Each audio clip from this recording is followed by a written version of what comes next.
Hey guys, this is Krevin.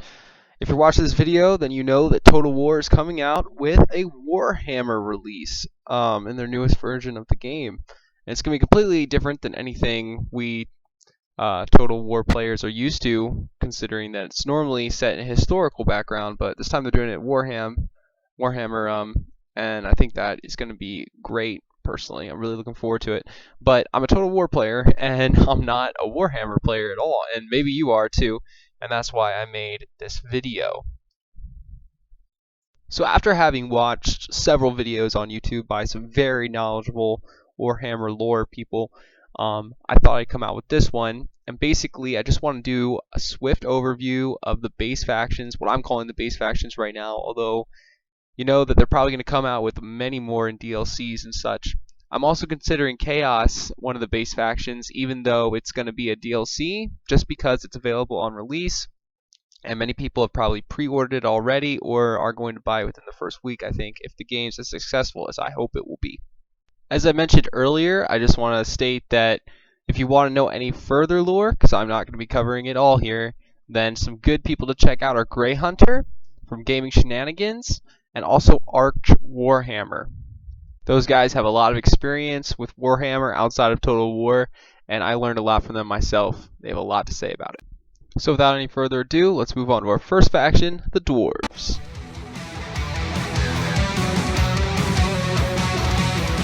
So the reason I'm choosing to start with the Dwarves here is because they are the oldest race we have in our base factions when it comes to their lore.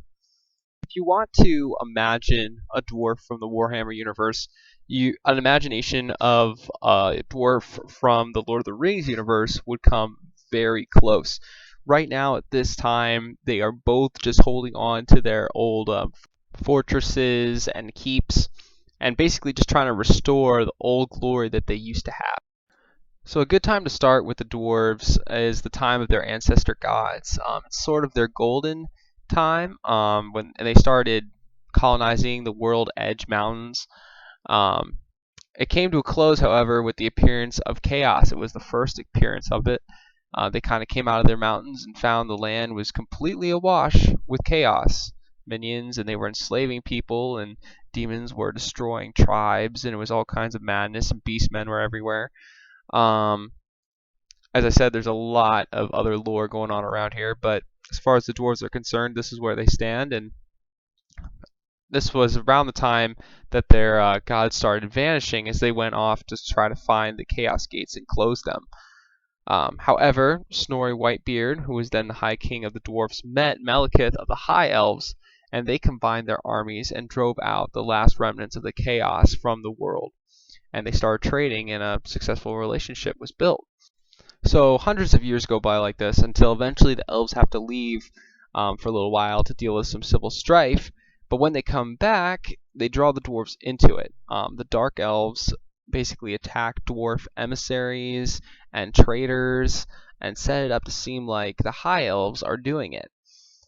So the dwarves instantly say, oh my goodness, they've broken their oath to us, they're unhonorable, we should declare a war right now. But wiser heads had gotten together and they were like, no, I don't think so, let's send some emissaries and see what's going on with the elves. So they do, and they go before the High Phoenix King. And the king is extremely proud, extremely haughty, and basically sends them packing back home after shaving their beards off, which is the absolute worst thing that could happen to a dwarf. He'd rather die. It basically sentences the dwarf to death, essentially, if you cut his beard off. It's such a point in their society of honor. This leads the dwarves to declare the War of Vengeance, or if you ask the elves, the War of Beards. That's why in the game it's going to be highly unlikely that if you start as a dwarf, you're going to have any kind of positive relationship with the elves, or any positive relationship even being possible with the elves. Personally, if I was a dwarves, I'd just go out and slay all the elves right off the bat. But this is cool to highlight the fact of how important the beards are to the dwarves as a nation, as a race, I should say. Because, as I said, shaving off the beard of a dwarf basically consigns him to death in his own society. They are now at the lowest rank on the totem pole. And that's where you get the Slayers. Now, if you've watched any of the dwarf playthroughs or any of the dwarf battles, you've seen the Slayers, and they're basically like these awesome dudes. There's a picture of one right here.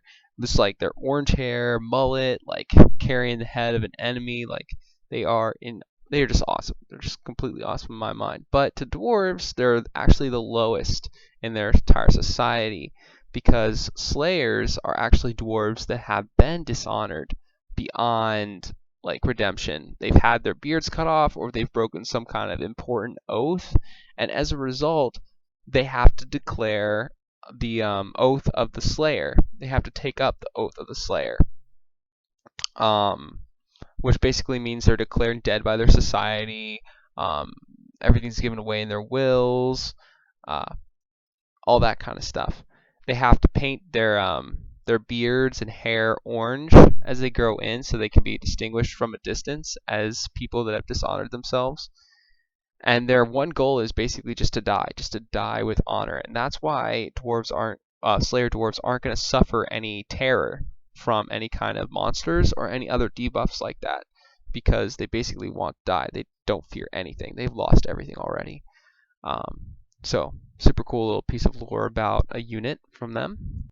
So the dwarves don't use magic like the other factions in the game do, and they don't have any kind of magicians or magic users. Instead, they have rune masters, which basically implant powerful magical runes into either armor or weapons in order to give them some kind of elemental affinity or give the players some kind of buff. Dwarves, on the other hand, are the most technologically advanced of the races, having invented cannons, guns, and gyrocopters, which basically are exactly what they sound like. However, they're very suspicious of new inventions, and it can take hundreds of years in order to get something new approved.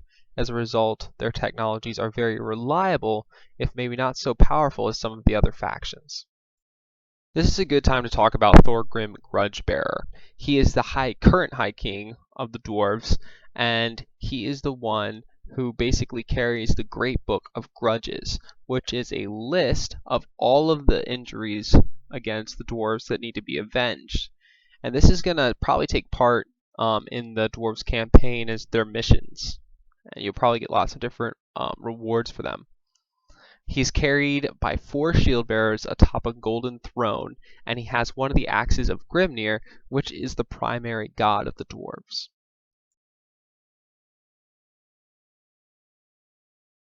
One of the dwarven units we may be seeing, and I'm really looking forward to possibly playing with, are called Iron Breakers.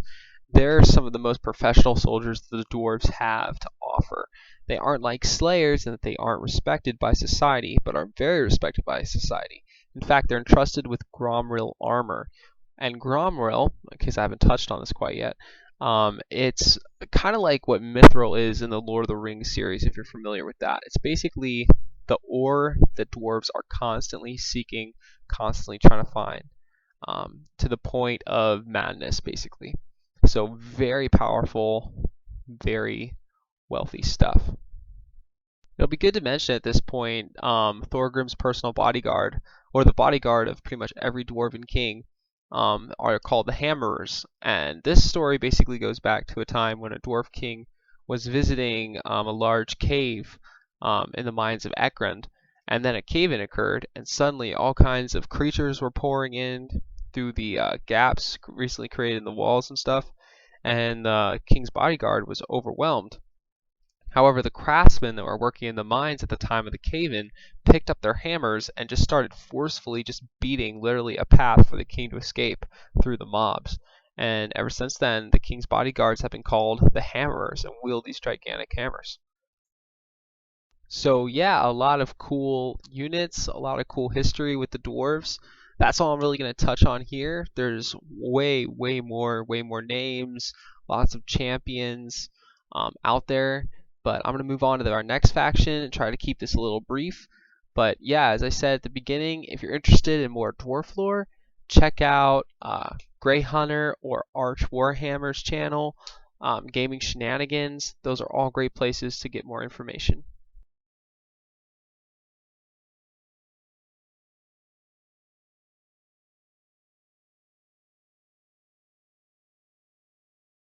So now we come to the Empire, which is the most logical faction to cover after the Dwarves, just because of how hand in hand they go and all the history they share. So the beginning of the Empire pretty much starts with Sigmar Heldenhammer. He's the one who united the 12 tribes that were running around in the area that's now the Empire, and united them into the Empire. And he was the first emperor. Basically, it kind of starts with him saving the then dwarf king of Karaz Karak, Kurgan Ironbeard, who was then a prisoner of Orcs. In gratitude for his rescue, Kurgan presented the young warrior with a magical rune-enchanted warhammer called Galmaraz, or Skull Splitter. Sigmar then went on a campaign basically to unite the tribes and to create them into the empire. One by one, they submitted by conquest or diplomacy, and probably the most famous incident was the subjugation of the Teutogens, the largest and most powerful of the tribes, who lived near the Middle Mountains on the north-central empire, near the current location of Middelheim, or the city-state Fredstad. When the Teutogen king refused to submit and insulted Sigmar, he swore he would climb the Midheim rock and defeat Artur himself. That very day he did just that. Their chieftain Artur was defeated by Sigmar in single combat, and this is commonly held to have been the point at which Sigmar gained control of the tribes of the empire. Sigmar's greatest victory, though, would probably be the Battle of Blackfire Pass. That was the point at which he was able to basically rout the Orcs and Goblins back out of the Empire's lands and into the Badlands, which is to the east of where the Empire is now. This also would be the reason why the Greenskins would always hate and pick a particular fight with the humans whenever they had the chance, over the Dwarves or anyone else. Not that they ever needed a reason to fight, because they're Orcs. Anyway, it would be later that the Empire would actually deify Sigmar into their god, and pilgrims would actually go on pilgrimages to the Blackfire Pass. After Sigmar died, governance basically fell to 12 elector counts, which he had set over the 12 tribes that he had conquered originally. I'm not going to go into right now what happened after Sigmar died exactly, but it's important to understand that the empire is further broken into 12 further factions, if you will, smaller factions, and that these each have their own special traits and qualities, which we're going to go into right about now. So not all 12 of the provinces that were originally part of Sigmar's empire still remain as part of the empire. As a matter of fact, I think currently there are only 10 provinces in the empire, but it's important to note which ones there were and which ones there are now.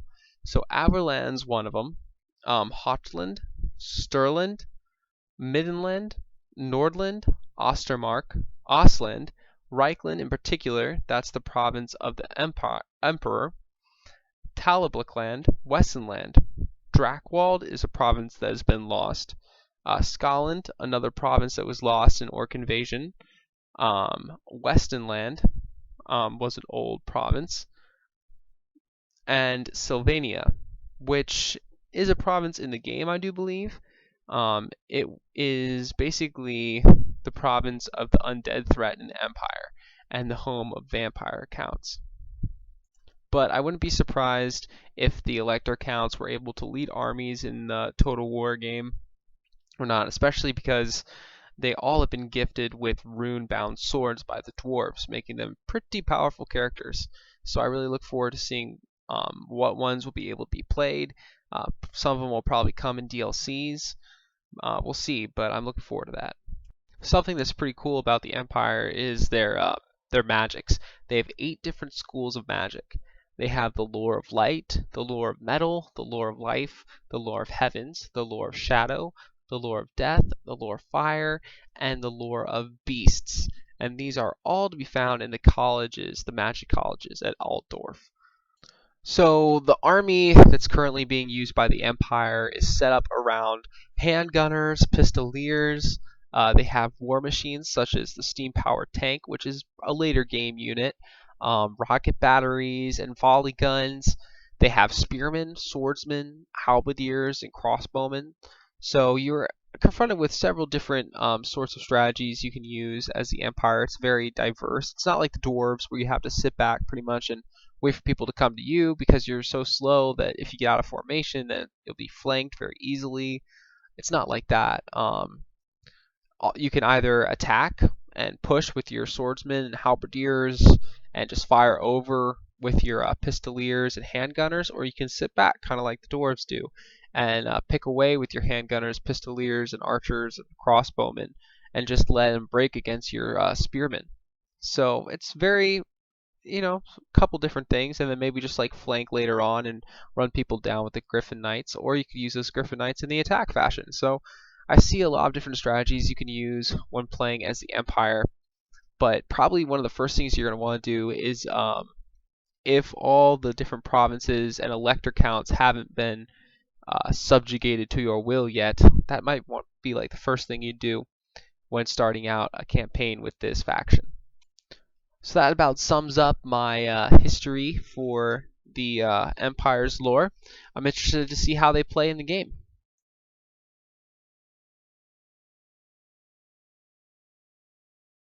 Now we come to my favorite faction, and the one I look forward most to play, and that is the Vampire Counts. The Vampire Counts, or I should say vampires in general, since not all of them are counts, go all the way back to the story of the Tomb Kings. And basically, the Tomb Kings were trying to create a way to become eternally alive, immortal. The upshot was that the Tomb King, Nagash, managed to get the secret for an elixir of eternal life from some dark elves that he captured. However, Nagash was then later killed by his prisoner, thanks to the Skaven who gave the prisoner a warp blade, and Nagash's old buddies, who did not have the secret for eternal life, tried to do what Nagash did. Now, none of them could copy what Nagash did, so it turned into the first mistake, which was Nefrita.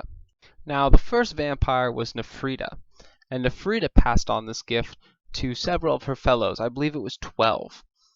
Out of the 12 different families, I'm only going to be focusing on, I say 4. 4 will be worth focusing on in this video. The first and foremost vampire bloodline that's worth mentioning here is the Karstein bloodline. They are the vampire counts who dwell in Sylvania in the Empire and are responsible for the vampiric wars.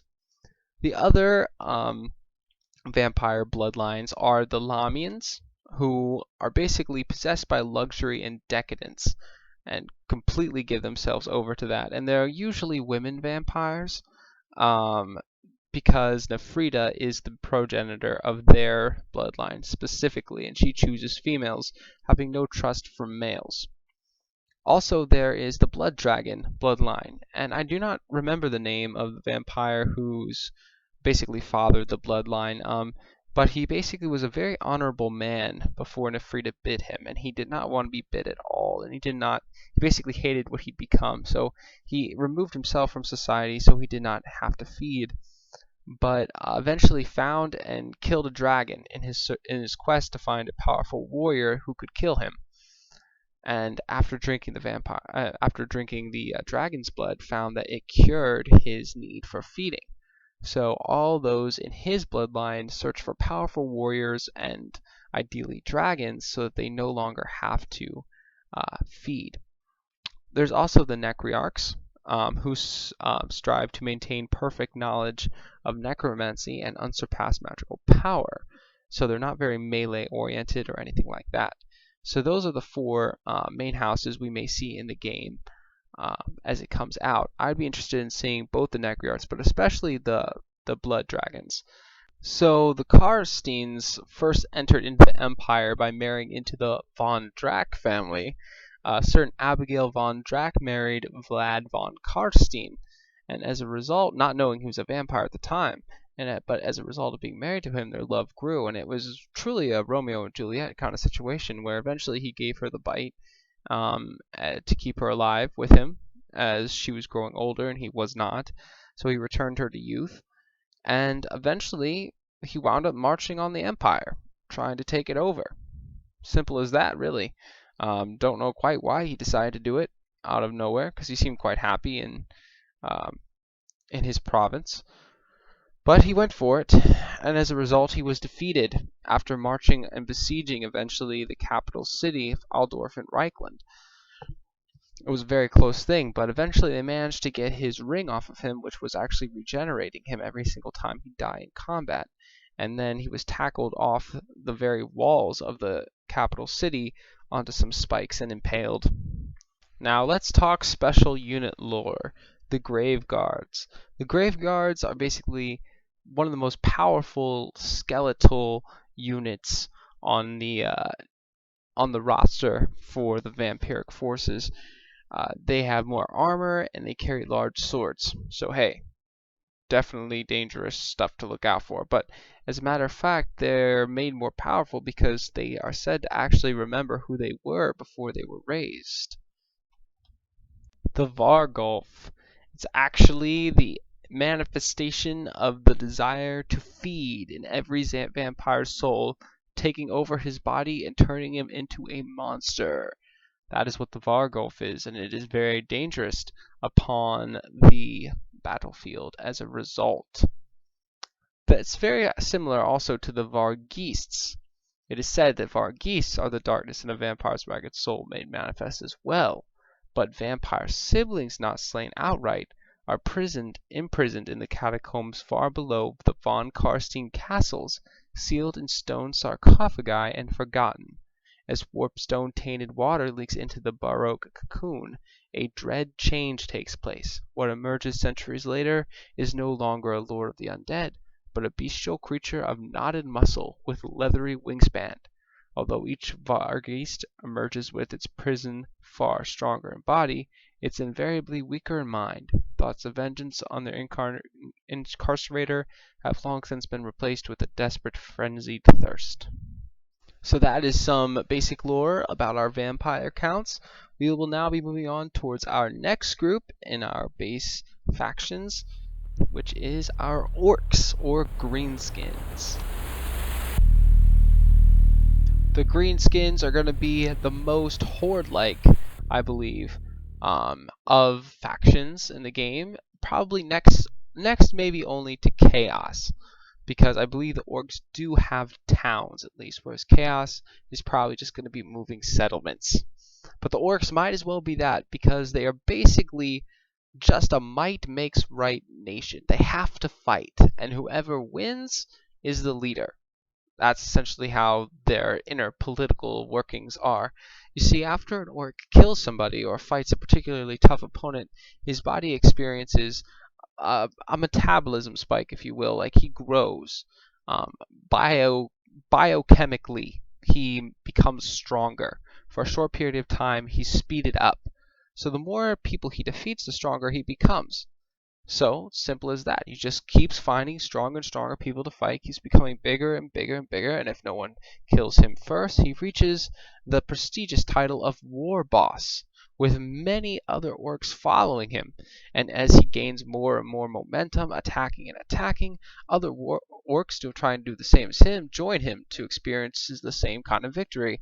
And the next thing you know, he's at the head of a WOG, which is a great orc army bent on the destruction of whoever is in front of them. But usually that's the Empire, because Greenskins have a particular hate for the Empire of what happened at the pass, at Blackfire Pass, that is, with Sigmar. Now, Azag is the current hero of the Orcs, and I'm going straight to Azag because there really isn't too much Orc history, Orc lore. It's not a race that really keeps any written accounts of itself or anything like that. At one point, they weren't always in the Badlands, which is where they are now, to the east of the Empire. They used to be actually all over the Empire, but I think we went over that earlier when Sigmar defeated them at Blackfire Pass. Anyway. But Azog, actually, there's a slight reference to him in the Total War Wiki, where it says that Azog's unusual amongst orcs because he can see far-stretching strategy and utilizing it, and can utilize it to gain an edge on his enemies. To have such a tactical mind as Azog possesses is entirely peculiar to most greenskins, although plenty are more than happy to follow a war boss who wins the battles he picks so consistently and with such flair. So basically, this comes from the coronet that sits upon his head, the crown upon his brow, which actually contains a fragment of Nagash's soul. And I believe we talked about Nagash when we were talking about the vampire counts. So yes, that ancient evil has come down to the orcs.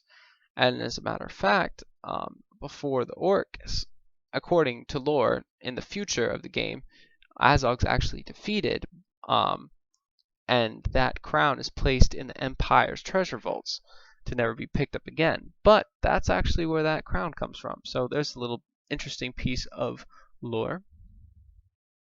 As far as special units really go, the Black Orcs have some lore about them. They're basically known for choosing armor for every man that they've killed. So every man they kill, they'll pick a piece of armor off them. So they're the only really armor-bearing orcs in the... Oh, I keep saying orcs. Greenskins. The only really armor-bearing greenskins in the army. Another one that has some lore are the Night Goblins. The Night Goblins are actually particular enemies, unlike the rest of the greenskin populace of the dwarves rather than the humans, because they always fight in the caves in the mountains and make their homes there. In fact, the goblins in general tend to hate the dwarves more than the humans, whereas the orcs tend to hate the humans more than the dwarves. But the night goblins basically dwell in the caves and tunnels and cultivate all sorts of potent and mysterious fungi deep in the dark places of the world, and this is usually interrupted by dwarves that are trying to dig or mine and basically kill them and throw them out. So the night goblins don't like that very much. But these particular mushrooms and such that they grow drive them slightly mad.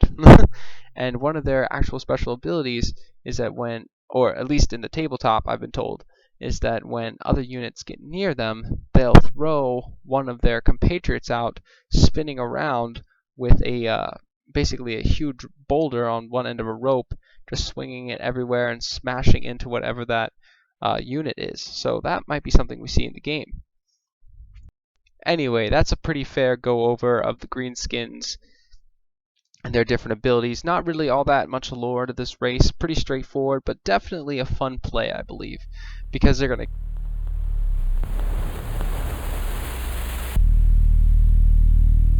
Now is our final faction, and this is the faction of Chaos. Chaos is one of the add factions in a DLC, but you get it free with the pre-purchase of the game, and you get it free if you purchase the game within the first week of release now. So I'm covering it as a base faction. Now, Chaos is a very complicated faction indeed, because Chaos itself doesn't represent a particular race. Instead, it represents a force, a magical power, if you will.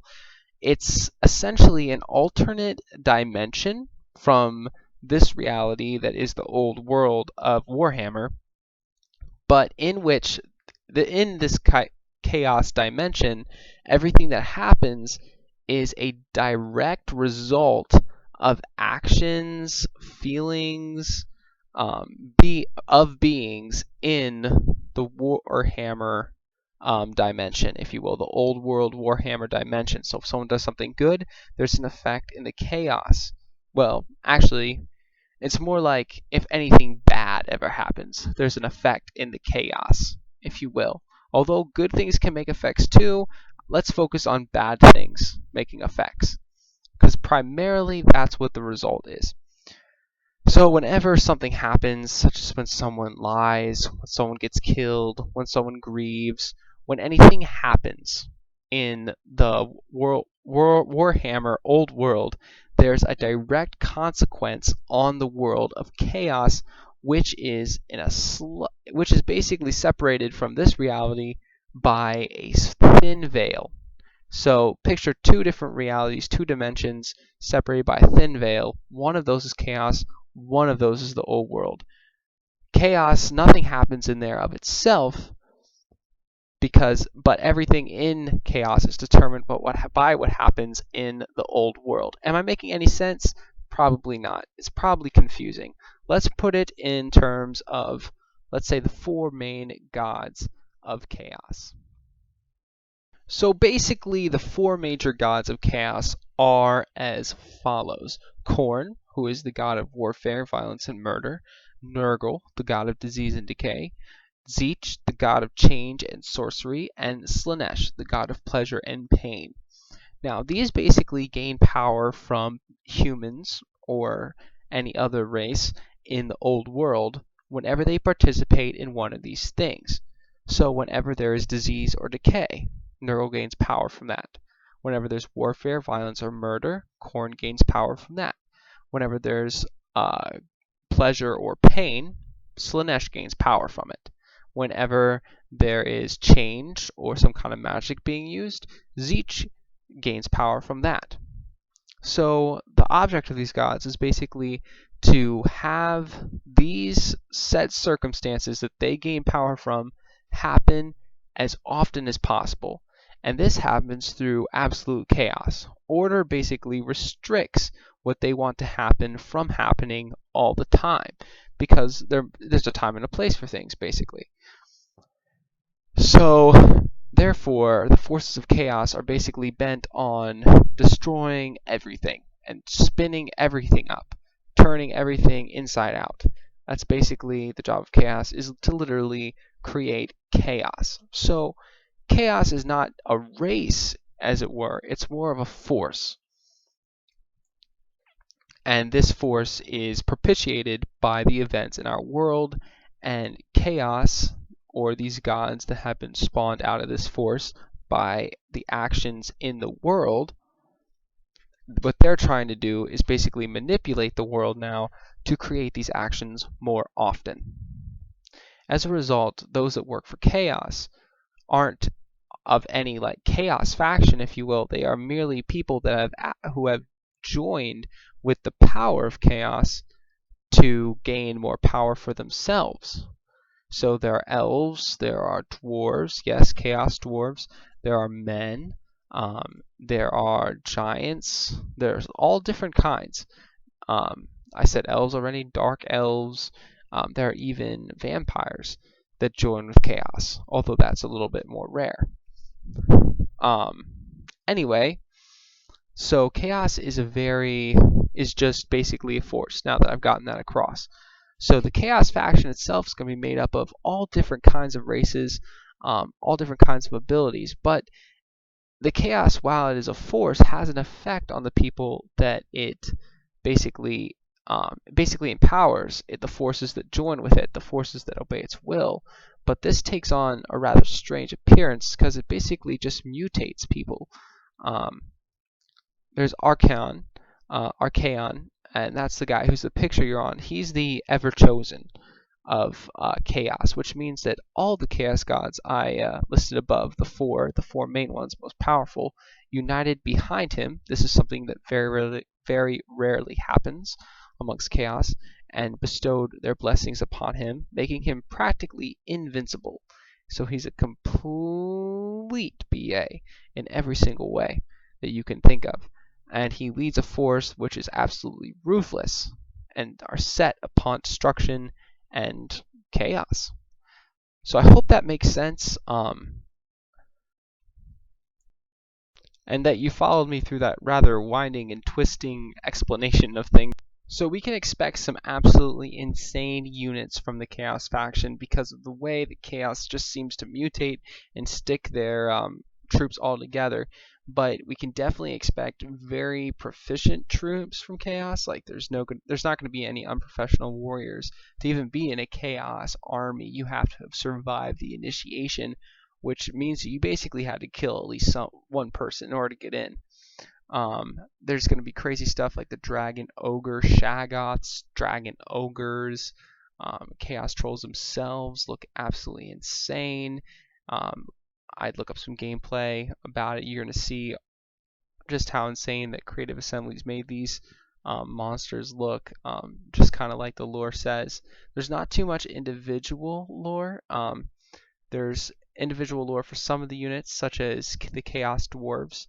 being a faction of dwarves that basically went up north during the Dwarven Golden Age, and during the first Chaos invasion basically tried to hold out, but eventually their closeness to the warp gates up north, which, I didn't mention, but that's where Chaos's presence is most powerful, and where basically you could find all kinds of crazy stuff like demons and stuff from the gates. If they go too far away from the gates, then they start dying because the chaos presence starts going down. The gates are like tears in the veil that separates the chaos world from our own, if that's a good explanation. But basically, you have to be near the gate in order to get the full effect of chaos power, unless you're systematically creating new gates as you move around, which I think would be what the armies of chaos are going to have to do if they're going to invade south, because the further and further from their gates they get, the more and more weak they're going to become. So they must be opening their own gates as they go. That's the best kind of theory I can come up with, where it's going to be interesting to see how they do that. But now you have kind of an understanding of what chaos is. You have an understanding of what their main gods and weapons are. You can definitely see different affinities, because usually, unless you're Archaon and you're the Everchosen and all the gods have gone behind you, you've had to choose your own god to follow. So maybe there'll be different armies with different affinities. It promises to be very interesting, and I'm really looking forward to getting into this game. So thank you so much for spending your time here. I hope that you learned something, or you were entertained at least by the video, and I look to see you out there on the battlefields when the game comes out. This is Krevin, signing out.